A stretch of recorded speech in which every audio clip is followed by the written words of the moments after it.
our traditions, they kind of we hold on to them really tightly and everything. We maintain this storied history of excellence in battle, and Of course. and just we have our heroes and everything, guys like John Basilone and Mitchell Page or Dan Daly or Smedley Butler, and all General these guys Mattis. have General Mattis, stories of heroism and He's kind of let me down lately. oh, I know, right? Yeah. Mad Dog's Mad Poodle now. Yeah, right. Yeah. I think he may be getting ready to go to a farm upstate pretty soon. I think a lot of what's being publicized about him is and put out and everything like that isn't directly into his book. I think he's a pretty respectful guy with the way that he communicated it in his own writing. But when they want to publish that, of course they want to say like, oh yeah, this guy is totally against the commander in chief, and this is why and everything. They want to take out little snips and tidbits about things that he doesn't support and just stack them all up. But I mean, what he cares about is he cares about the Force and lethality when it comes to the Force, and that makes a lot of sense to me. Why wouldn't it? I mean, Oh yeah, I loved him. I loved him, and I loved when Trump brought him on. And Trump had a bunch of great guys that campaigned with him. Mark Geist Oz from Benghazi. He was a contractor over there, and Tig Teagan, and he had a bunch of great guys around. But when he put on Mad Dog Mattis, I was like, oh, this is awesome. I'm going to do things to your country that they're going to be talking about for 10,000 years. I love that. I love that too. Yeah. I think that's a lot of the things. I named my second son after him, and he sent me an autographed picture of when he was SecDef and personalized it to my son, so it hangs in his room. That guards him from the boogeyman. Wow, that's amazing. That's cool. So are we ready to go, or what are we? Yeah, so I started recording, and I can cut out anything that if we get done here and you're like, man, I really wish I didn't say that, or that was stupid, you can let me know. I'll cut it out. I'm pretty good with most of the stupid things I say. Yeah. I mean, I'm not, but that's why I'm not drinking right now. Yeah, it's super simple, man. We, like I told you in the text, we just like to talk to cool people and learn from them, so that there's no, you can't lose anything really in the translation, or it can't be selectively edited, watered down. Yeah. Well, I'm honored to be on, guys. I appreciate it so much, and I hope it's productive and gets you what you need. Yeah. Yeah. Me too. I don't really know what I even put into this thing to get anything out except for time. Well, lots of time. So fire away and take me where you want to go. So, obviously the elephant in the room is your legal issues that came up in the past. And I was a huge fan of the show. Thank you for watching.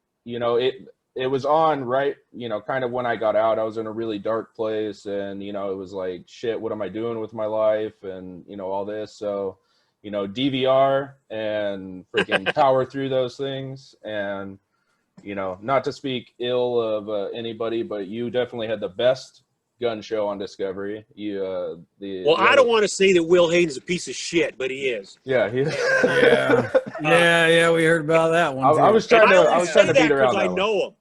Oh wow! Yeah. And he doesn't know anything about guns. He couldn't shoot. He couldn't hit the inside of a barn from inside of it. I mean, we did a show together called Rich and Will's Top 10 Shootouts that aired Christmas time special on Discovery. And, Will's a train wreck. And I couldn't figure out what it was I hated about him until it became all public. came public, yeah. Yeah, it should have been a clue when he had on the back of his van a bumper sticker that said pedophiles are people too. Oh, no, absolutely No, I'm just kidding about that. Okay. Oh, no. I would have choked him out just for that. Oh, absolutely, yeah. But, he just – look, guns are serious to me. They're very important to me. It's a travesty right now. I feel naked sitting here in the beautiful mountains of Colorado with no gun. Because the government says I can't have one. Well, I suppose there's ways around it. People are selling oil filters, if you know what I mean, all over the place. I can't skin any more cats because the government's got me on the radar, Yeah. So actually, I just saw this. It's a hilarious thing, right? Yeah. So There's a bottle of whiskey. Oh yeah.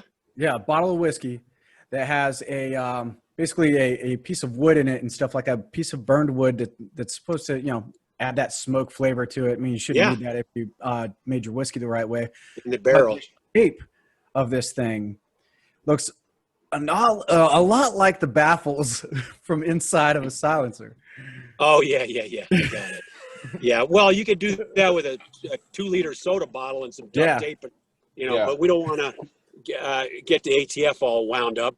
But Yeah. you can get any kind of book you want from Paladin Press up in Boulder, Right. the last conservative bashing up there, and they'll show you how to do it. But anyway, you asked me about my legal troubles. And so what I want to say is this, that I was charged by the ATF and by the IRS with crimes. And they started investigating me in 2009, unbeknownst to me. So while the show was going, I was under a full-blown investigation. They spent millions and millions and millions of dollars tracking down everything they could track down, going all over the country and the world, talking to everybody they could. And in 2016, 7 years later, they finally indicted me. Now, let me split it into two things, the IRS and the ATF. The Yeah. ATF charged me with gun charges, illegally selling guns, and conspiracy to illegally sell guns. And I can tell you absolutely, I never committed those crimes. I went to trial on it, and I beat the illegally selling guns at trial with a hung jury. I was convicted of the 2 counts of conspiracy to illegally sell guns. Now, I don't know what you guys know about the law. I was a cop for a long time. Mm-hmm. And in the state of Colorado, if you beat the predicate charge, the illegal gun charge, then the conspiracy goes away too. But in the feds, they keep it as a little catch-all so they can get you, right? Yeah. All conspiracy means is we talked about it and then somebody did it, Yeah. or attempted to do it. Anyway, so I then was convicted of 7 misdemeanor tax charges, which 6 of them I did. I committed those. Failure to file taxes, That's kind of an easy thing to do. I mean, how are you going to know all the taxes that you're going to owe and everything when they come up with new codes and new BS all the time? Well, you're right, but I was an ass, and I shouldn't have done it. Yeah. And there's some story behind that I'm probably not going to go into right now because there's still some stuff pending, right? Yeah. And I hate to load the shotgun when people want to put it in my mouth. Yeah. So I'm going to be cautious about that. But I will say this. One of them I totally wasn't guilty of. And then the one felony IRS count, I, through my accountant, deducted 2 cars in the wrong year and signed on the tax form that I bought them in a different year. And I don't know how to fill out taxes. I'm not a tax guy. I got the best guy I could get. He's a very, very good man, and he did a great job. It just was a mistake. But in the federal system, if you make a mistake, they put you in prison if they want to. And so they put up these big screens and say, is that your signature? Yes, it is. Did you deduct these cars in that year? Yes, I did. Okay, you're guilty. And so the jury looked at it and says, well, by the letter of the law, you're guilty. But I didn't deduct them in another year as well. I mean, they owe me the deduction. You didn't double dip. That should be something. But, man, guys, they made me look like Al Capone. I mean, I started questioning myself when I was walking out of the room. Well, anyway, I leave and I beat like I say, the worst charges, the illegally selling guns. Those were the worst charges on the table. Those, I beat him, and the prosecutor said, we're not going to file those against him again. The judge gave him like 14 or 21 days to refile. And when I left, I got 78 months in prison, and I went to jail, I went to prison, and I appealed my case.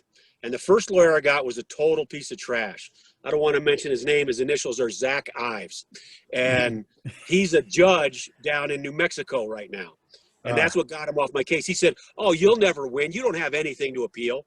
And as soon as that liberal trash governor in New Mexico appointed him to be a judge, he dropped me like a hot potato, which was Wow. Fantastic. I mean, I was praying to God about it, and God granted me my wish. And I got this great guy, Bill Lund from Tulsa, Oklahoma, took my case. The federal government continued to violate my rights and would not let me talk to him for over a year while I was in prison. He just read the case and filed it and won. He won the appeal. Less than 2% of the people that ever file an appeal win, okay, in the feds. They're not good at losing. They're good at spending money, so they win, all right? And what was proven was that the judge, Chief Justice Marsha Krieger, Clark was OJ's judge. Yeah, I was and Krieger found me guilty, through the jury of these charges. And then the prosecutor, her name was Sunita Hazra, and she didn't care for me too much. And they lied to the jury to convict me of those 2 other gun charges. So I sat in prison waiting for the appellate court, which is a 3-judge panel, to finally come up with their ruling. And man, they never did. And finally they brought me from Leavenworth, Kansas, back to Denver, Colorado, to Englewood, Colorado. They brought me in, they charged me with another crime, illegally selling guns again. And I said, what the hell? I already beat this once. You can't charge me with this. They said, well, we're doing it. We don't care. And so I'm sitting in jail waiting for the ruling to come down from the appellate court, and it's not coming. And in June, they brought me in and they said, listen, if you plead guilty to this one gun charge, we'll let you out of jail. I said, okay, but I didn't do it. And they said, yep, that's fine. And I said, okay, I'll plead guilty, because I got 2 little kids that are now 11 and 13. And I got a wife who's superstar out there doing everything she could do to pay the bills, to meet the demands, she had to do everything. And I left her in a real jackpot, So I pulled the trigger and I got out. Well, 2 months after I got out, the appellate court ruled, and I would have been released anyway. Wow. But unbelievable. Hindsight's 2020. Yeah, they just wanted you to not be able to sell guns again. Unbelievable. Well, not only did they want that, here's the other thing. They had a couple $1 million worth of guns. And by getting that one gun count, they got to keep them. And they didn't give them back. And they're corrupt about that as well. I could just say this with a clear conscience. The federal U.S. Attorney's Office is the most corrupt criminal organization on the planet. I would rather deal with the mafia than the U.S. Attorney or the justice, quote unquote, justice system in the United States, because it is corrupt. Well, I've been on a real kick lately of watching, these. What is this? Oh, hang on. We lost your. Okay. Sorry, my battery's dying. I got to get it. Yeah. Is it got to be on?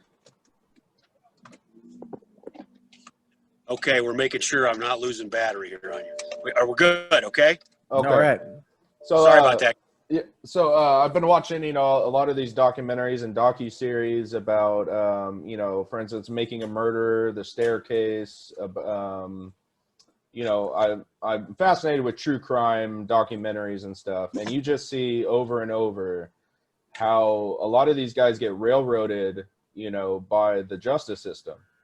And once they're in prison, they will do everything they can to keep them in prison. So I was really surprised when I saw that, that's why I was kind of hesitant when we first started communicating, was like, man, I can't believe he got out. I can't believe he beat the man. Yeah. And let me tell you something. You guys are Marines, you know about fighting. And I've been a firefighter and a cop, and I've been in a lot of fights. And when you win a fight, you won. I didn't win this fight. I lost. I lost my family. I didn't see my family for 3.5 years. I lost my business. I destroyed and damaged my children and my wife. I got 4 kids that were embarrassed and had to go around and live with the fact that their daddy went from being famous to infamous, and terrible things being said about me, and comparisons being made to terrorists. And I am a patriot, man. I love this country.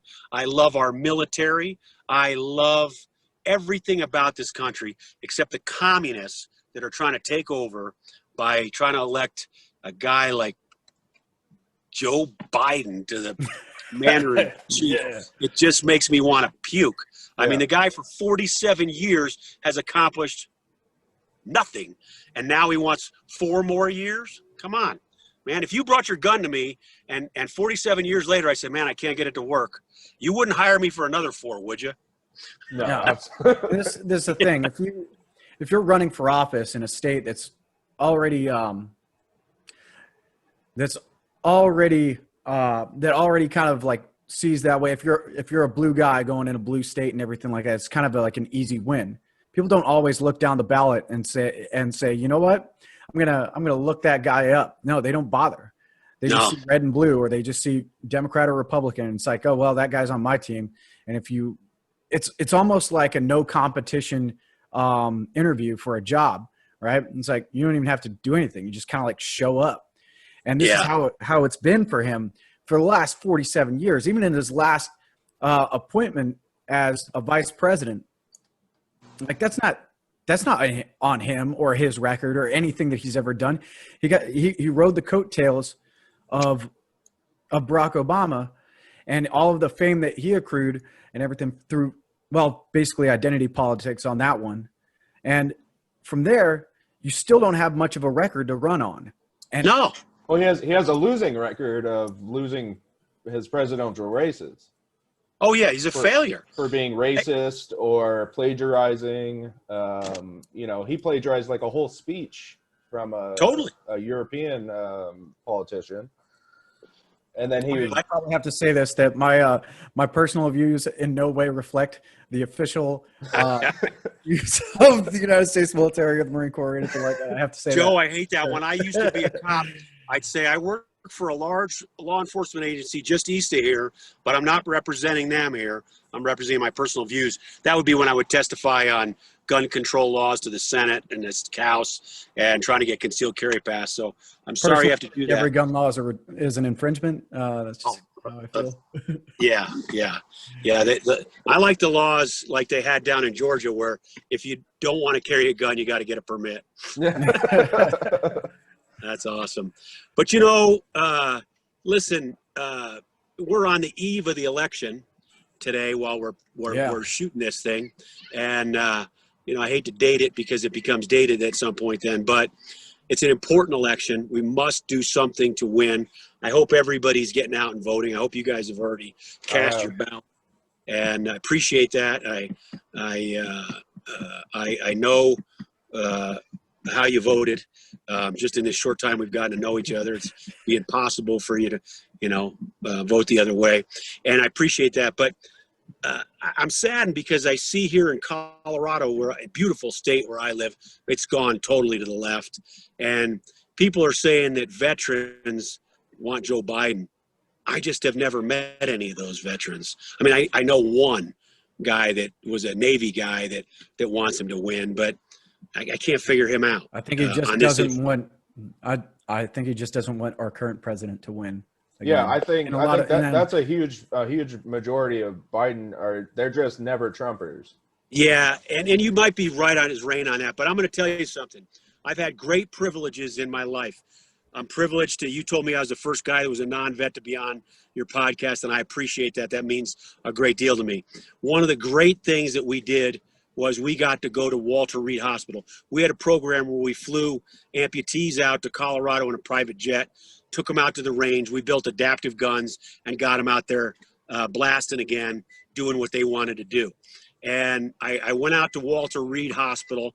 My daughters and my wife and I flew out there. And, I didn't know what to expect, to be honest with you. And it was awesome. I mean, warriors, heroes. People throw the term hero. Everybody's a hero today. You work at the grocery store, you're a hero. I'm sorry. Yeah.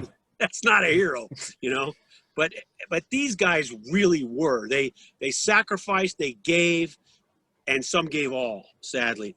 But when you go there, you think you're going there to lift up these guys who were hurt in war. And you get there, and you see the damage and the travesty and what's going on, and you actually leave lifted up yourself. Because these true heroes are ready. All they want to do is for me to build a gun and they can go back and fight for this country. They want to get back with their brothers and defend this great country. And not one of those people that I met, not a single one of those people, and we met tons of them, cared for the left. They all like right-wing politics. And so when people say that the military's in favor, I just don't even believe that. It's just another one of those, it's like when Joe Biden says, I'm going to cancel fracking, but unless I'm in Pennsylvania, then we're going to have fracking. And unless you guys don't like it, then we're going to do something else. Hillary did the same thing with coal. Oh yeah. Exact same thing.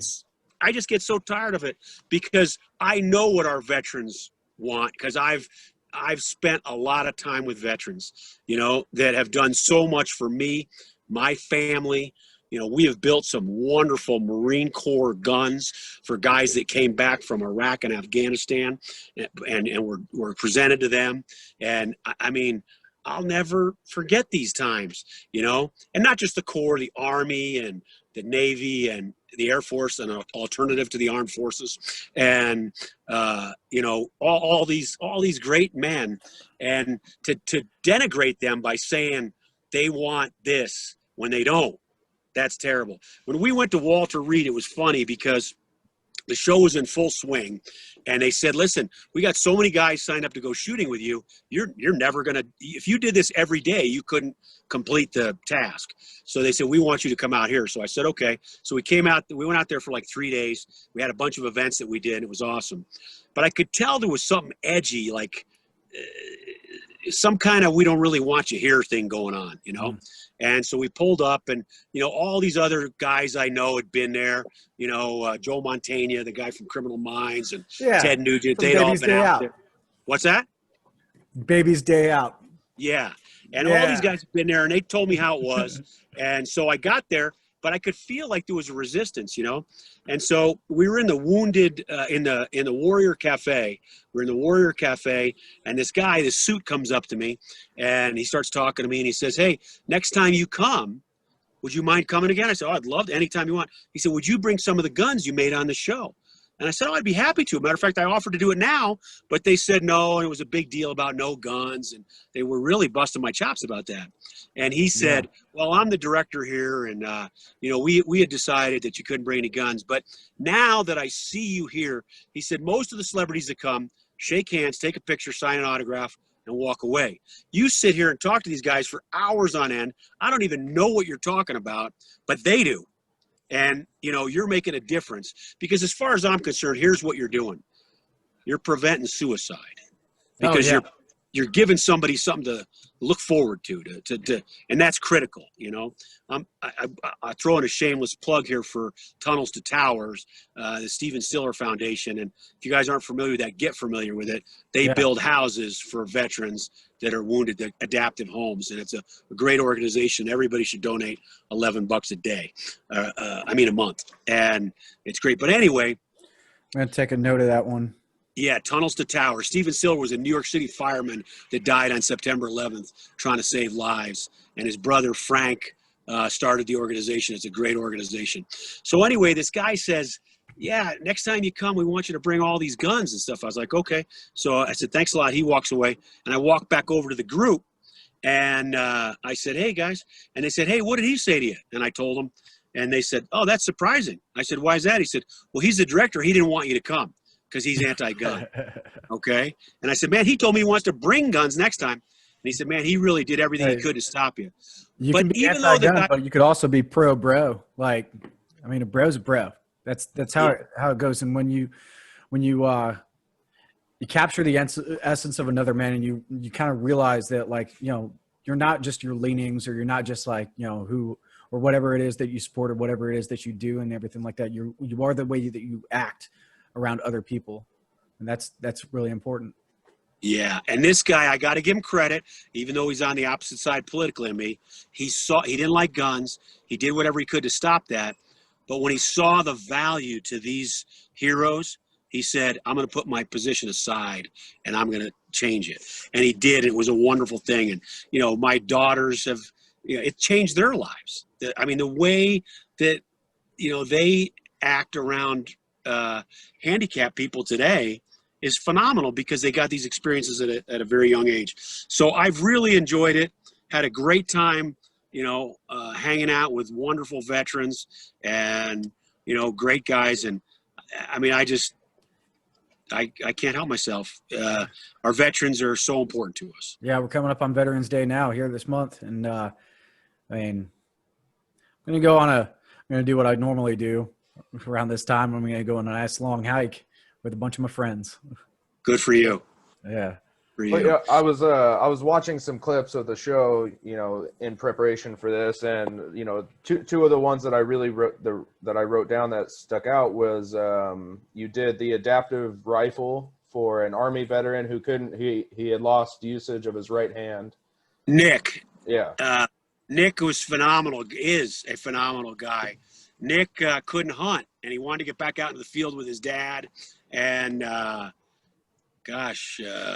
it was, what we did was we decided to build this adaptive rifle, and we had to make the bolt handle longer and to get him more leverage so he could operate it with the loss of the strength he had on his right side. But the other thing we did was, unbeknownst to him, was we took all the tattoos that I saw on him and put them on the gun. Yeah, that was really cool.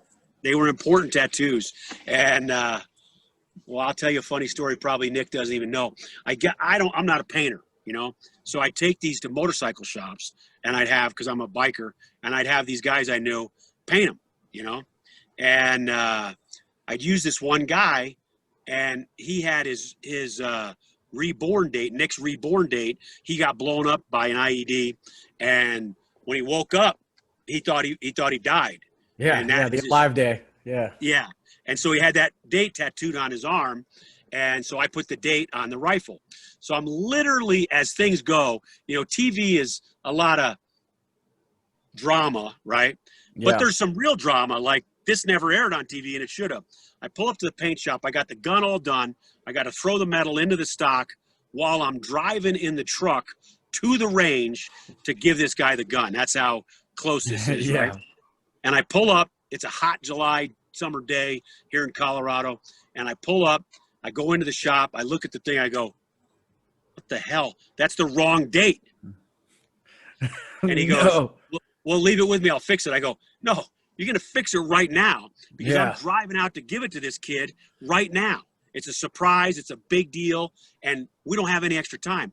He goes, well, it won't dry. I said, just paint it, let me worry about drying it. So he gets out his stuff and he goes to work and he gets it painted. And I set that thing up on the dashboard of my GMC Duramax diesel that I drove around in the show with the gun smoke wrap, and let the sun beat down on it for 40 minutes while I drove to the range, and then put it together when we got to the parking lot. And, Nick Nick is a spectacular guy. I got to meet his mom, his dad, his daughter. His daughter and my daughter were both 5. We actually stopped the show because they decided they wanted to shoot their first 22 rifles that day and let them shoot. But Discovery wouldn't air that because they were 5, Yeah, well, yeah. I think, one of the things that stuck out for me in that segment was when he takes the first shot with the rifle and his dad says, "It's nice to see you shooting again."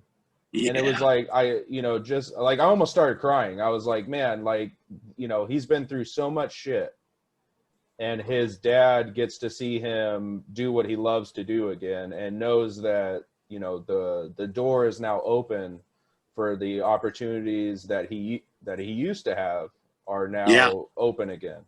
And that was, done by you and your crew. Giving him that opportunity to get back out and to hunt and spend time with his dad and his daughter. And that takes more time that he's not in his head, and he gets to be with the people he loves, which is fantastic. And you know what, the moments that you see like that in person, my wife was there, his mom, he's about the same age as my son, and Nick is, and you miss a lot of it on TV. Funny thing, we talked earlier about how the fake news and all the trolls on the internet talking crap. I remember after that episode came out, people were attacking me on Facebook for making money off of Nick. And, you know, we don't say it on TV because it doesn't need to be said. But anybody that's a human being would have known that we didn't charge Nick a dime. Yeah, I was going to bring that up. I noticed that, you know, you brought him over to the desk, and then there's no mention of any price. It just cuts off right there, and then it picks up at the next sort of segment. Yeah, and, you know, people jump to conclusions and say you made money off that. First of all, my family wouldn't be involved in that with that situation because it's just not the thing to do, you know? And so we made the commitment. We bought the gun. It was based on a Ruger. I've never said this either. I called Ruger and asked them to donate the rifle, and they wouldn't do it. Yeah. So we bought it and paid for it. But then all the custom work, you know, that gun, I don't remember exactly, but I would say if I sold that gun, if you came in and said, build this for me, I would bet that gun would have come out. I'm not sure. I can't remember everything we did to it, but somewhere between $8,000 and $10,000. You know, but who cares? The seeing Nick get the gun, priceless. Priceless. Yeah. You know, I Yeah, mean, that's it. I mean, and you know, people say, "Oh, TV's fake." Well, go ask Nick what gun he's hunting with. Yeah, there you go. Yeah. You Well, know? and We're in elk season right now, and I'll bet Yeah. that Nick's standing out one of these mountains I'm looking at, getting ready to pop an elk with that rifle. the other one that I saw, and you know, this was Marine Corps related, is a guy came in with he wanted an M1 to memorialize his grandfather who had served on EWO, and you know, he said that, you know, the normal, you know, what's your budget, what do you do? And he said $3,000. I'll do it. And I was like, damn, and a custom M1 for $3,000, like that was, if anybody is $3,000, you know, that's cheap for a functioning M1 personalized. Yeah, engraved. and you know what? That guy was a great guy too. And listen, here's the thing: when you get an opportunity to build something for somebody that's, you know, historic or family, I mean, I get an opportunity to learn. I learned so much about Iwo Jima that I didn't know. You know, I mean, of course, I'd heard of Iwo Jima and I'd seen the, you know, different famous shots from Iwo Jima, but man, I really dug down and learned a lot about Iwo Jima because I'm building this thing, or we're building this thing, and please don't get me wrong, it's not me, you know, Brian and Scott and all the gunsmiths that we had there, you know, all the guys that were working on stuff, Doug and Colt, and you know, all the guys, Daryl, the guys you saw on the show. My son Kurt did the engraving. Renee whipped us with a bullwhip.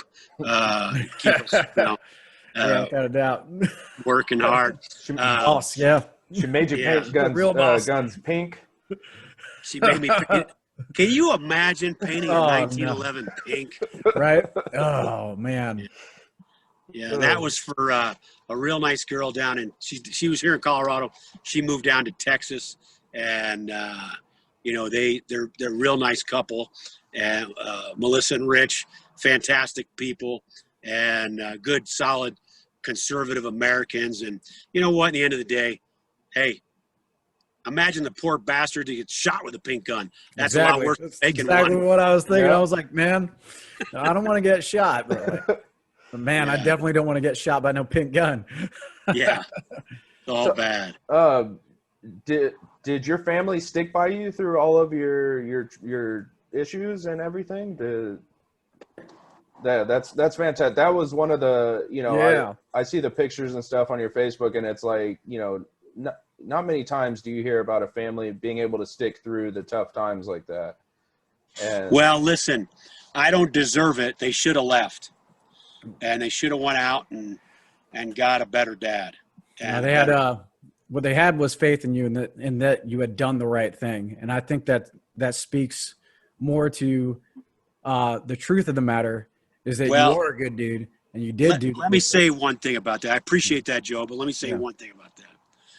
My wife told me not to screw around with my taxes. And I told her, don't tell me what to do, woman. I'm in charge here. And that might bite me in the ass 2 or 3 times a day. Well, that's any guy. That's like when you're trying to do your own plumbing or electrical work too. Yeah, yeah. It'll save us money. No. Yeah.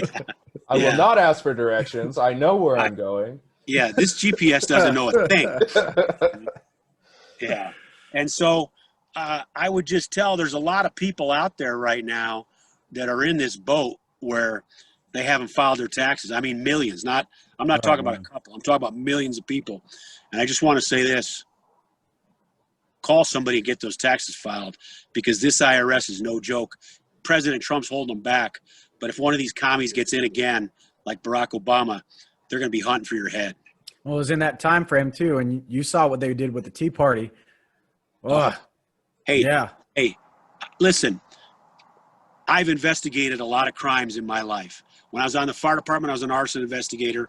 Then I went to work for the police department, which means that, I failed a test somewhere. Anyway, nobody goes from the fire department to the police department. That's stupid. And here's the thing. We never investigated a person. We always investigated a crime. The feds investigated a person trying to find a crime for 7 years. If I took anybody in the world and you gave me an unlimited budget and you gave me 7 years, I will find a crime. I don't care who you are. There's 92,000 pages of the tax code. Why does this thing keep doing this? And those people do not, for the love of God, love this country. Because if they did, they'd have walked in and they'd have said to me, hey, you owe some taxes. Give us the money. But I asked them, listen. Anybody else, it would be a fine. And, it would be a fine. Or at least the option of a fine. I sat down with those 2 IRS guys and I said, listen, I realize I didn't do this right.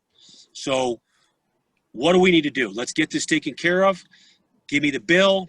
Let me get this stuff caught up. I'm already working on it. I've already hired an accountant. And that guy looked right at me and said, oh, we don't care about your money. You're going to jail.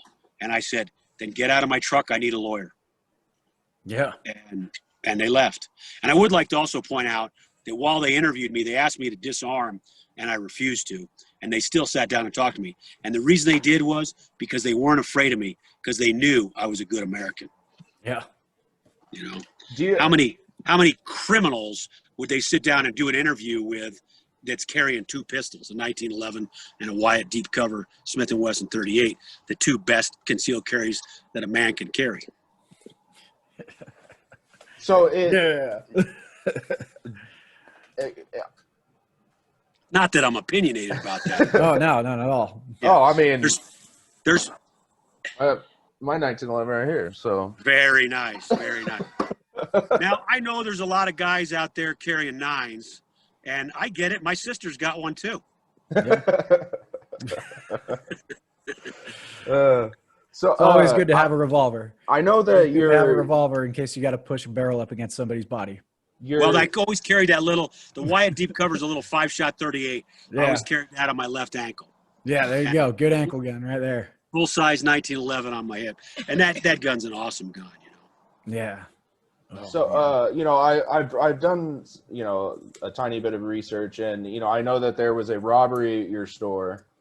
Do you think that had anything to do with them chasing you, there was also a stolen gun, I believe, that somebody tried to sell. It was like stolen. I think it was from like a museum. Yeah, that's that one fella came in with the black powder.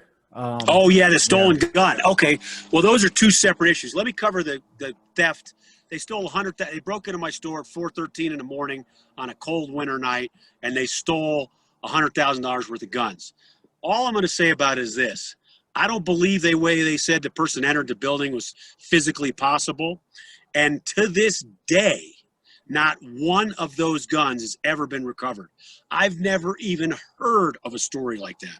When people steal guns, they sell them for drugs.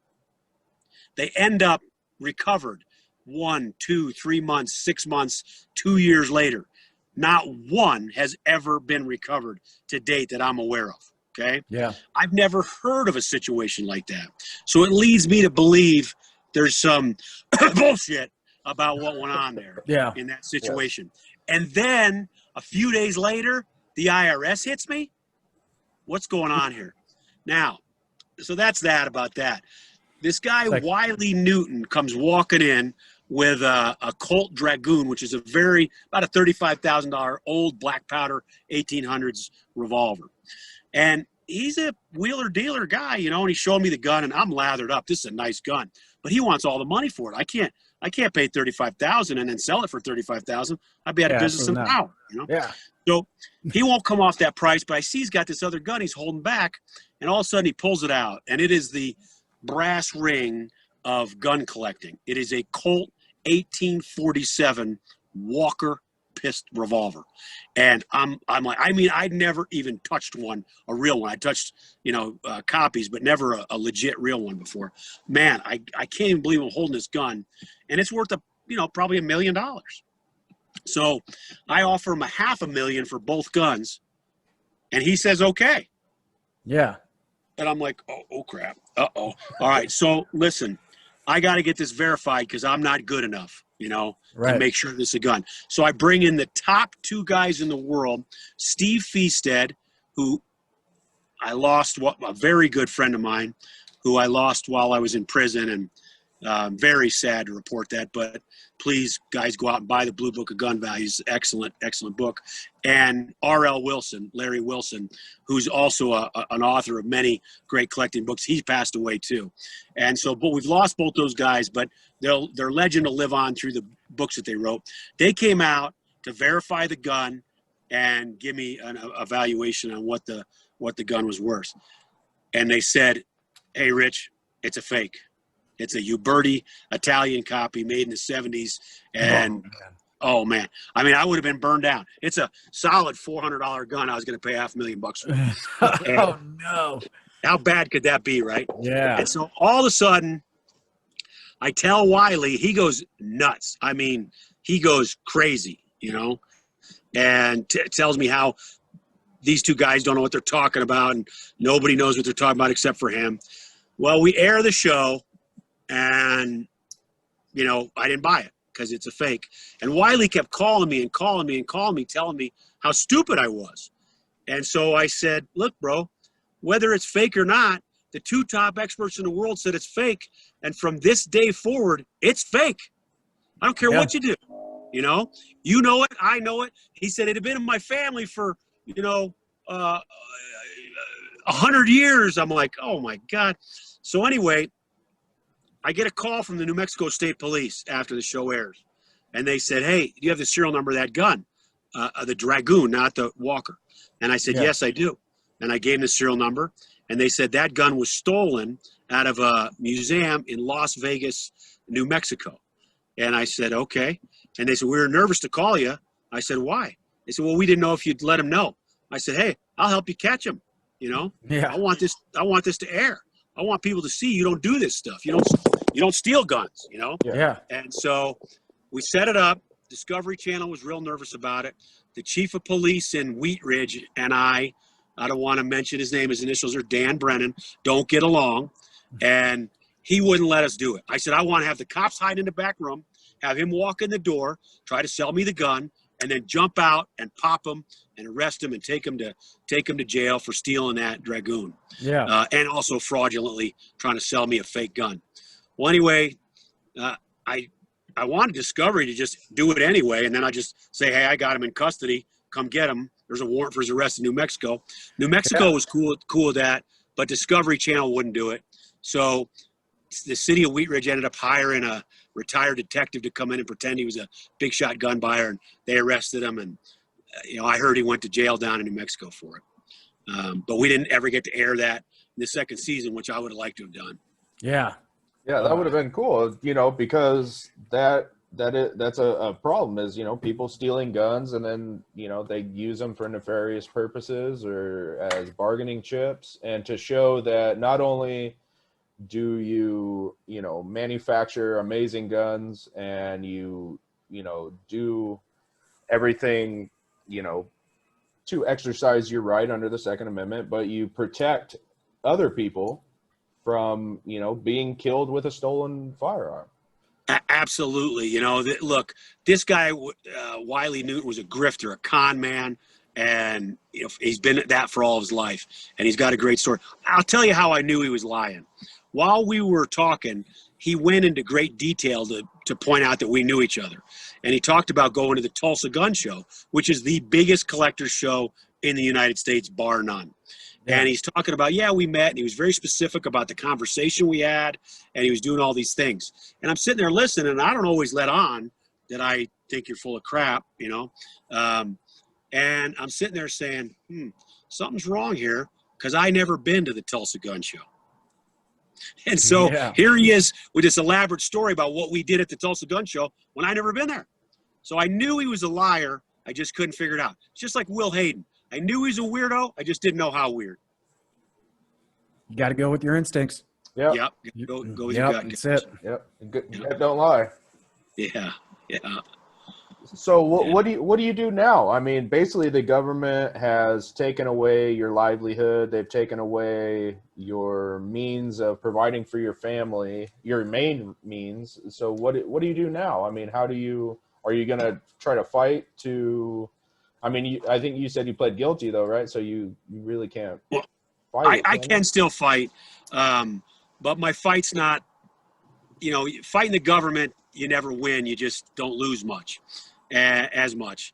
And so, you know, I still have some irons in the fire to fix things. But here's the thing. I was a fireman, I was a cop, and I was a gun shop and gunsmith. I can't do any of those three things anymore as a convicted felon. All right, so you got about 5 years, then you can appeal to have that status removed, essentially. Well, not completely removed, but you can try to get some of your rights back. You cannot get your rights back. Really? Your gun rights are gone forever. You can get them back in the state, but the feds will not give them back to you. And it's always illegal for you to have a gun or ammunition if you're a prior offender, and the feds will get you. I'm telling you, I spent a lot of time with the guys in prison that were there because they got caught with a gun or some ammo. And it's just terrible. But here's the thing. The only way I can get my rights back is if President Trump pardons me. Yeah. And don't think I'm not. Let's say that again. So if President Trump pardons you, and I might know a few guys that could help me get my foot in the door there. Yeah. So is you know, is that what you want to do? Is that, you know, because, you know, I couldn't imagine somebody coming in and be like, everything you do now, you're not allowed to do anymore. Well, listen, you know, God gave me a lot of gifts in my life, and he's blessed me with a lot of things. And I do marketing now and business consulting for people. And I try to help, you know, people expand and blow up their businesses and try to make a few bucks to provide for my family while I'm doing that. One of the tragedies is not only did I get to go to jail and be away from my family, but when I got out, they say I owe another $752,000. They gave me zero credit for the millions of dollars worth of the guns they took, and they left me with a bill, and took away my ability to see. If they were really serious, they would have said, "You owe this," and I don't think I owe $752,000. I think I owe $368,000. But if they were serious about what they were doing, they would have said, "We're going to give you 2 months or 3 years or whatever they want to do to pay the bill, and you pay the bill," you know? Yeah. And I could have done it because my business was rolling. I mean, I was raking in the bucks, and, you know, it was fantastic, but they took all that away. So I'm going to reinvent myself. And the best success I can have against the government is success in doing something else. I've been kicked down before. I've lost everything and been flat broke. And, that's just a little hurdle, you know. You know, I'm no Marine, but what do you Marines say about giving up? I mean, you just don't. Yeah, you just can't. Who does? There are some There are a few things that we can say that I can't say because you have kids in the car, but yeah. Yeah, I appreciate that. But look, you get the point. I'm not quitting. Yeah. You didn't kill me. You wanted to kill me, and you couldn't. You wanted to destroy me, and you didn't. You know? Yo, And so the most important thing right now is I'm rebuilding my relationship with my family to the best of my ability. And by the grace of God, they're still here. And, you know, I got a job as soon as this COVID's over, working with my church, doing prison ministry, where I'm going to go into the Denver jail, which I served one of the years that I did in that jail, and I'm gonna do a Bible study in there with those guys, and it's gonna be fantastic because when they say, "Well, you don't understand," I'm gonna go, "No, I do understand. I lived here, right there," you know. yeah. And, I mean, one thing get they it. can't take away is your voice. You know, you can always write a book. I mean, I'd buy it. Well, send the money, Yeah. because I'm working on it right now. Yeah. Yeah, that's, you know, you have a very, you know, unique story of perseverance, you know, clawing your way back up, being screwed over, screwed Yep. over by the people that are supposed to be there to protect you. Because, you know, if the government's end goal is to get the money back, you know, hey, you owe us this money, give us the money. They should, you know, you would think that they would want you to continue working in the way that you make the most money, you know, and what you're good at. But it seems like their end goal was to punish the man instead of punish the crime. I'm going to tell you exactly what happened. I spoke out against Barack Obama, Joe Biden, and Eric Holder about the Fast and Furious deal where Agent Terry of the Border Patrol was killed by guns they illegally allowed to leave Texas, Arizona, and go into Mexico. There was a whistleblower in the ATF that gave him up. An investigation was started. Barack Obama and Eric Holder and probably Joe Biden should all be in prison for that issue right there. But they went in and enacted executive privilege, which shut the investigation down as soon as it got to the top of the ATF and the finger started pointing at Eric Holder. Eric Holder would have then pointed the finger at Biden and at Obama, and they shut it down. You know, hey, Trump could have shut the Mueller investigation down with that same executive order, but he didn't do it. How come? He wasn't guilty. And Barack Obama didn't like that. And in the end of the day, I went to prison and he didn't. So I guess he won. But you know what? I walk around with my head up and my Trump hat on. Yeah. Hey, and at least you didn't get Clintonized. Yeah. You know, when Jeffrey Epstein died when I was in prison. I don't know if you remember that, but Oh yeah, we all deal. remember the memes. Yeah, when he was murdered. They persist. Yeah.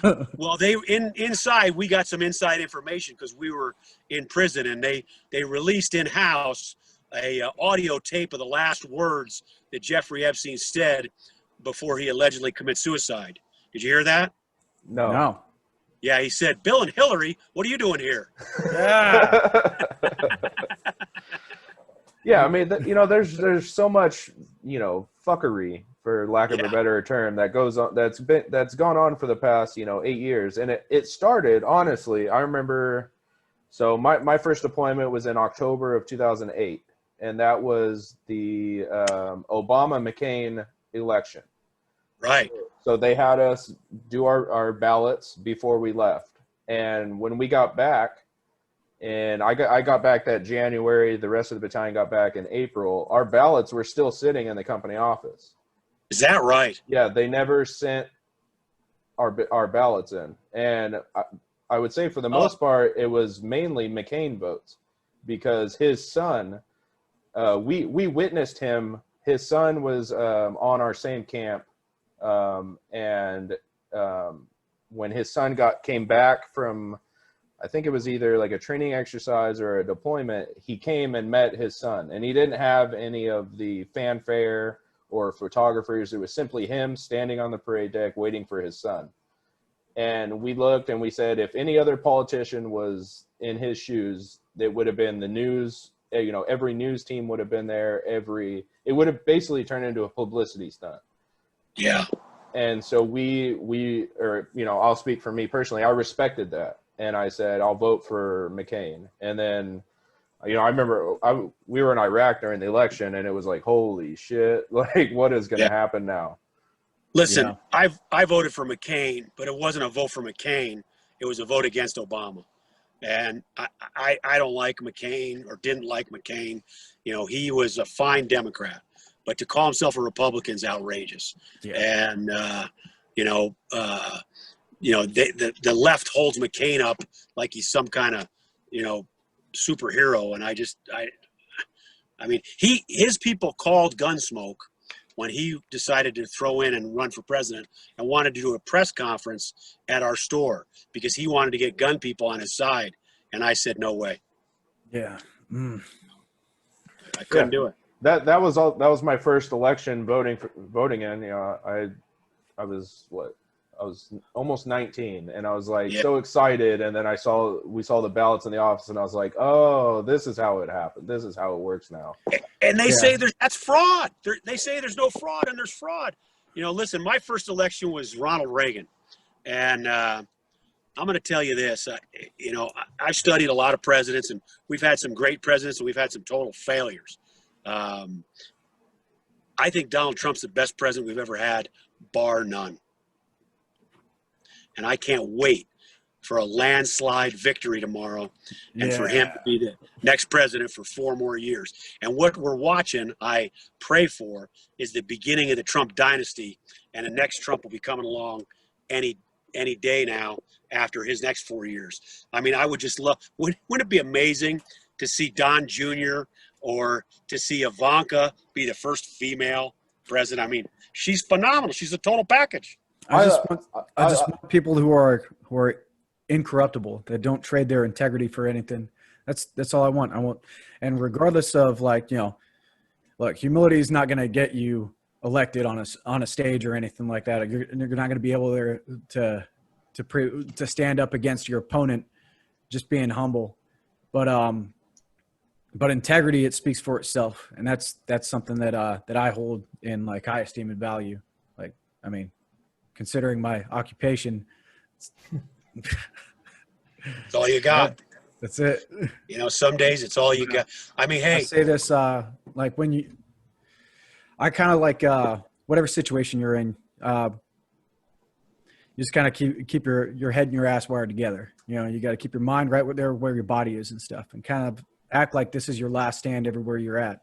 And if you do bite it here, if you end up, this is the last of you, what is going to remain of you? And that's your integrity. That's your honor. I mean, that's all you got. Yep. Hey, we came into the world with it, and we're going to leave the world with it. Make sure it's in good shape. Yeah. Yeah.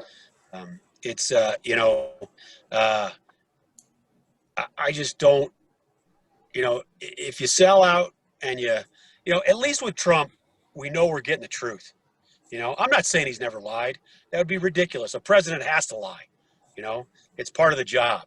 I mean, he's not going to sit there and tell you, what he's about to do tomorrow morning, when he may know darn well what he's about to do is going to be send in the Marines and kick some ass, But he can't give up that information. That'd be ridiculous. So he's got to lie to us. I get it, But to make everything you say a lie, I'm for fracking. I'm not for fracking. I'm a racist. I'm not a racist. Poor kids are just as smart as white kids. Come on. I mean, yeah. Yeah. Oh man. How many times has Joe put his foot in his mouth? Wow. If Trump said something like that one time, they'd impeach him.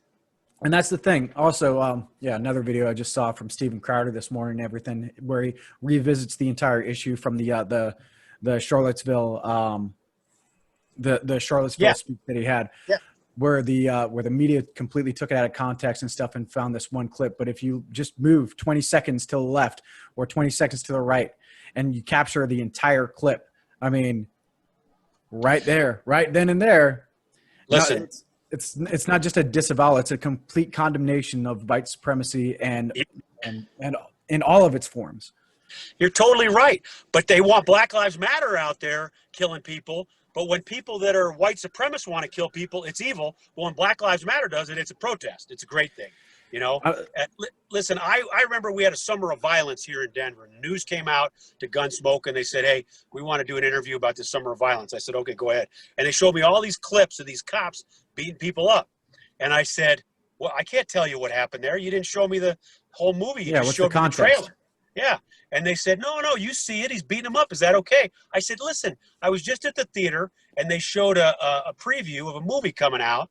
And, man, I couldn't wait to see it. It was beautiful mountain vistas, cowboys riding with Winchester rifles and campfires, all the cool stuff that every American red-blooded boy wants to grow up to be, a cowboy. And then when the end of the trailer came out, it was called Brokeback Mountain. Well, I'm not seeing that. Cowboys don't do that stuff. That's weird. And but the previews made me want to go look at the film, but the real film shut me off like a switch. I need to see the whole film. When the cops, got in trouble over Rodney King, the mistake they made was they should have shot him. They shouldn't have went hands on. He was too dangerous and too tough. I believe you're going to see, and there's video stuff out right now on YouTube about it, you're going to see those cops up in Minneapolis are not going to go to jail for murdering George Flynn, because there's doctors that say he died of a drug overdose. Yeah, George Floyd. George Floyd. Sorry. Yeah, George Floyd. That was a real hot button issue and everything that carried through and reinvigorated the Black Lives Matter movement from Ferguson, right? So, I mean, in the whole Michael Brown case, it was a different thing. Yeah, again, this is people amazing. had just waited for all the facts to come out. I mean, there would have been more nuance to it, and it wasn't until almost a year later now, right? Months later, 7-8 months later, that they came out with the full video, the body cam footage, and it was leaked. That's right. And wait till you see the toxicology report. They said that his amount of fentanyl he had in his body was 3 times more than necessary to kill him. So I think it was like an 11 something, and at 3 or 4 you're dead. Okay, this is a terrible thing. The Ferguson thing was a terrible thing. Who screwed that up? Barack Obama, Eric Holder, Joe Biden. Yeah, they were on a mission. They were on a mission. They went out and coddled the family who started the riots. Brown's stepdad was jumping up and down on cars saying, "Burn this MF down." That's a crime. You're inciting a riot. Nobody arrested that guy. Okay, but that cop's life is ruined, destroyed. He's gone. You can't find that guy. He's in hiding. He wanted to be a cop. He's never going to be a cop again. All right. I also, shockingly, when I was in prison, I went to the hole 4 separate times. Was never convicted in prison of doing anything wrong. I fought it every time and won. Okay. And while I was in the hole, I got to be cellies with this guy, real nice gangster black guy, real live gangster from that area. He knew Michael Brown. He told me he's a piece of trash. He was always attacking people. I don't care that Michael Brown got shot. I don't care if he's black, white, whatever he is. He's a scumbag. He committed an assault, a violent robbery against this guy, and then he punched a cop with a gun. When you punch a cop with a gun, what happens? What happens if I'm standing there and there's 10 Marines with M16s and I walk up and punch one in the face? What's going to happen? You get shot 10 times. I'm going to look like Swiss cheese, and I deserve it. 20 times. Okay. Yeah, double 20. tap. Sorry. Yeah. Surround and drown. Yeah. So listen, we just got to get away from these things. Are there cases where the cops abused a guy that they shouldn't have? This guy Gray in Baltimore. Yeah. What they did to him wasn't right. Yeah, that was the fella in the hotel that allegedly had a gun, but he didn't have a gun. What he had was like a BB gun. And no, sorry. Not him? No, Other Gray guy. was the guy that was taken into custody, thrown in a van. Oh, yeah, Eric Gray. I remember that. Yeah. They threw him in there. They didn't secure him properly within it, and then they drove Right. it. That's right. And that's bad. I get it. That's a bad thing. And I don't know that it happened because he was black. I think it just happened because that's the way they rolled. That might have been one of their I mean, that's just that's a system without discipline or without oversight or anything like that, and where people think that they can get away with doing the wrong thing because this is the way it's always done, and that's just toxic leadership. at its worst, and Yeah. and just letting things be the way they are, and that I can't stand for. I'm not not a supporter of things like that. Well, No. you know, generally, toxic leadership is exposed through a tragedy. Yeah. Usually And, it has to go too far laziness before anything happens. You know, if you're lazy and you don't do your checks or you don't do it by the procedure, it usually is only spotlighted when something bad happens. And unfortunately, in today's climate, it goes nationwide, you know, at the snap of a fingers. And everybody judges you based off the information that is given, which is generally taken out of context. You know, Totally. that's like, you know, in the military, right? There's bad apples. You have bad apples, you know, but you can't judge the entire military by the bad apple. Right. But, you know, and I remember countless briefs on Friday afternoons of, you know, if you get arrested this weekend, it's not going to say Lance Corporal Nard got arrested. It's going to say United States Marine got arrested. Yeah. So, you know, and you know, it sucks that sometimes you have to carry the whole weight of an entire organization on your back, but that's what you sign up to do. That's right. But you know, it's also it's our job as the consumers of the media to get the whole story before we pass our judgment. Well, we don't do that anymore. People do sound bites and Yeah. everything in 30-second shots, and people say stuff and nobody challenges it on the media. You know, look at what Hunter Biden's done. You know, the Chinese are licking their chops to make another deal with him if his dad becomes president.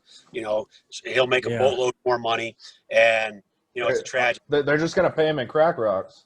Yeah. Oh, Yeah. man, Crack rocks and child porn. Did you see that thing I put up on my Facebook page? It said it had Joe Biden and Hunter Biden, and it said, if you know, to the Pina Colada song, if you like some pina coladas, getting caught in Ukraine, if your dad's into children and you're into cocaine. Yeah. Oh, well, guys, I hate comedy. to say it, but I got to wrap up. I got some other stuff I got to do. I'd be happy to do this again with you sometime. Absolutely. I really appreciate you guys a lot. Thank you so much. All right, thanks, you. Rich. It was great talking to you, and stay safe. And you know, here's to life. You got to keep on keeping on. Thank guys. You got my number. You want to do something? Just let me know. Absolutely. Thanks, Thank you, Rich. Appreciate you. Thank you.